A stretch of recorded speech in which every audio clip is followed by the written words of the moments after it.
Sometimes a model doesn't just learn slowly, it becomes unstable. The loss explodes, the gradients disappear, or training quietly collapses into nans, not a number. Even though the code looks fine and everything seems correct at first glance. These kinds of failures can be confusing and frustrating, especially if you don't know where to look. Last week we focused on how training works. This week we focus on what happens when that process becomes fragile, and how small changes in gradients, initialization, or data flow can make a huge difference. This video is about developing a strong intuition for stability, understanding not just when the model learns, but also when it's at risk of failure, and knowing exactly how to bring it back under control. By the end, you'll be able to spot instability before it derails your training and know which tools to use to keep your models learning consistently. So let's get into it. Let's start by seeing how gradients control stability. Too large and the loss explodes. Too small and the learning stalls. We'll show both in action using a tiny model.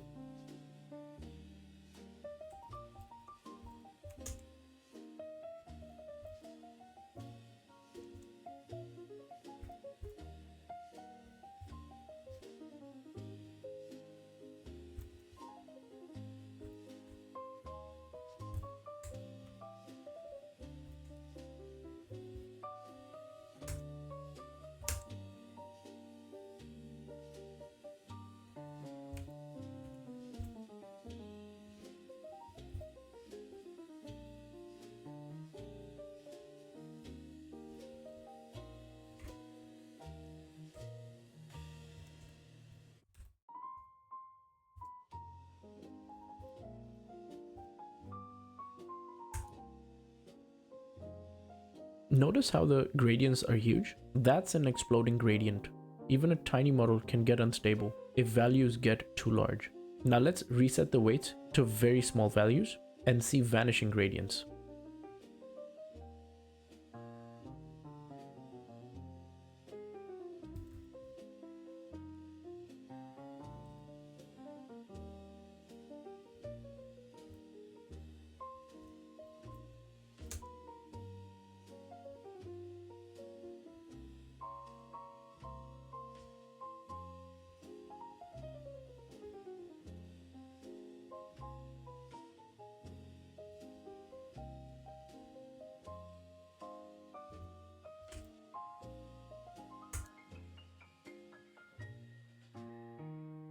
Now the gradients are tiny.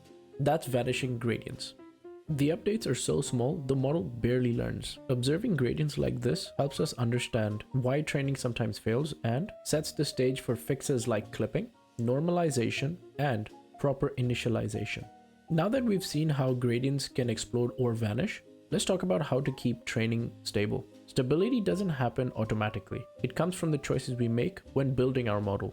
First, weight initialization. Proper initialization sets the starting gradients in a reasonable range. For example, Xavier or chiming initialization help prevent gradients from exploding or vanishing earlier on.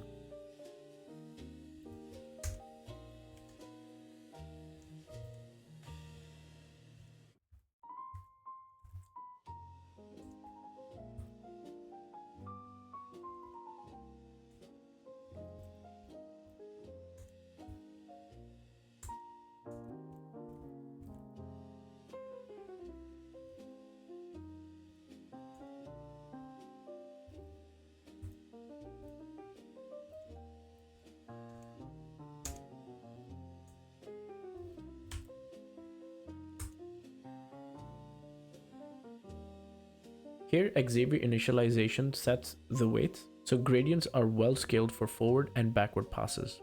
Without it, training can start unstable.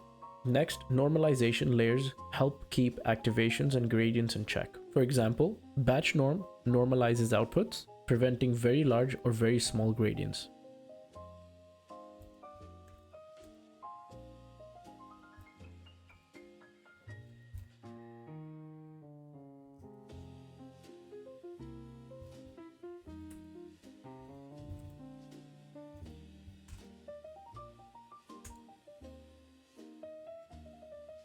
Batch norm pulls activations back into a reasonable range, even when inputs are large. That keeps gradients from blowing up or dying out, so training stays numerically stable. Finally, gradient clipping is a simple safety net.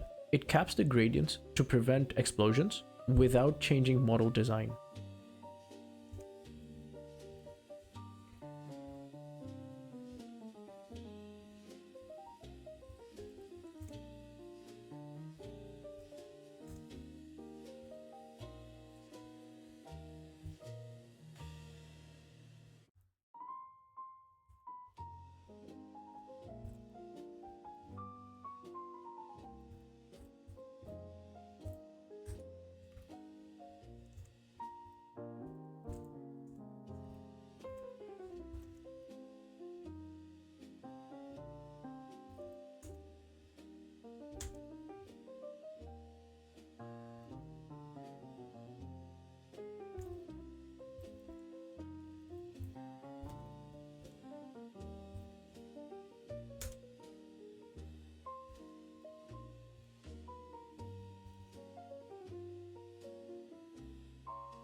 After clipping, the optimizer updates the parameters using these controlled gradients. This keeps training stable even when individual gradients are very large.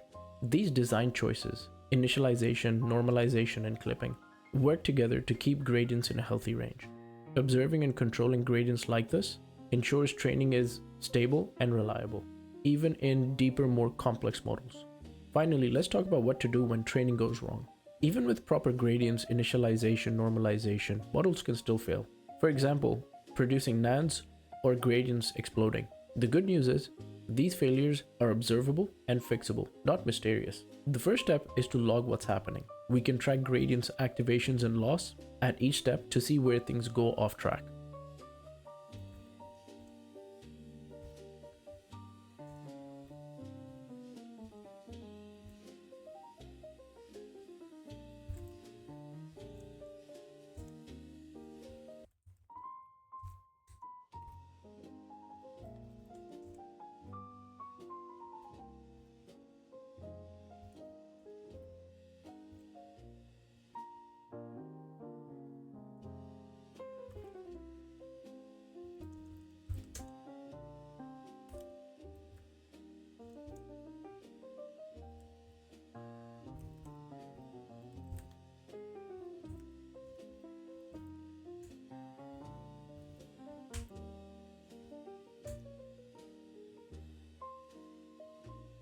Here we see extremely large gradients because the input is huge. Logging like this immediately tells us that the model is unstable. We can catch the problem before it silently breaks training. Next, we can fix it step by step. Maybe we scale the input, adjust the learning rate, or clip gradients. The key is observe first, change second.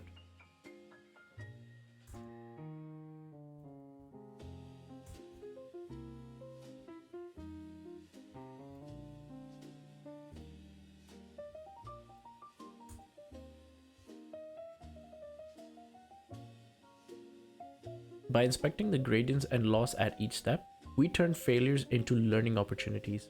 Debugging like this is how you develop intuition for stable training and become confident in fixing problems as they appear. That wraps up our experiment for week 3. We saw how gradients control training stability, why exploding and vanishing gradients happen, and how design choices like proper initialization, normalization, and gradient clipping keep training on track. We also learned how to log and debug failures, turning problems into learning opportunities. The key takeaway is this: instability isn't random, it's observable, and you can fix it with the right tools and intuition. The more you experiment and inspect, the better you'll understand how models learn and stay stable. Thank you, and follow for more.